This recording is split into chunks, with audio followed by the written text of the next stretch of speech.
প্রিয় ভাই আমার, বন্ধু আমার, বেনামাজি হইও না বাপ। মাঝ বয়সী যারা, আপনাদেরকেও বলি, একটা চা দোকান নামাজ পড়তে দেয় না, একটা সিএনজি নামাজ পড়তে দেয় না, একটা অটো রিক্সা নামাজ পড়তে দেয় না, একটা বুটমুড়ির দোকান নামাজ পড়তে দেয় না, সামান্য কুদ্দুর ক্ষেতের ফসল নামাজ পড়তে দেয় না, 12,000, 14,000, 20,000 টাকার একটা চাকরি, এটা আপনাকে এক ওয়াক্ত নামাজ পড়তে দেয় না। হায় হায় বদনসিব! কয় টাকার বিনিময়ে আল্লাহকে ভুলে গেলেন? 20,000 টাকার বিনিময়ে। একটা দোকানে কয় হাজার টাকা বেতন হবে? এই 30,000, 40,000 টাকার বেচা কিনার বিনিময়ে আল্লাহকে ছেড়ে দিলেন।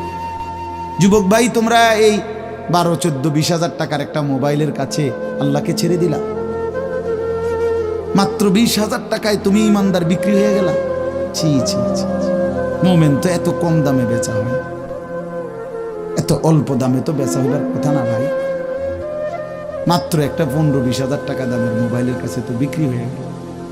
নিজের ইমান, নিজের ইসলাম, নিজের আখিরাত, আল্লাহর সাথে সম্পর্ক, রাসূলের সাথে সম্পর্ক, ধর্মের সম্পর্ক, কোরআনের সম্পর্ক সব ছেড়ে দিলা, সব ভুলে গেলা। তুমি চেনো না আল্লাহ কি, রাসূল কি, আখিরাত কি। তুমি চিনছো শুধু মোবাইল, নারী, ছবি, নর্তকী, জিনা, ব্যভিচার, অসভ্য দৃশ্য, বন্ধুদের আড্ডা। না ভাই, এত কম দামে ইমানদার বিক্রি হয়। মুমিন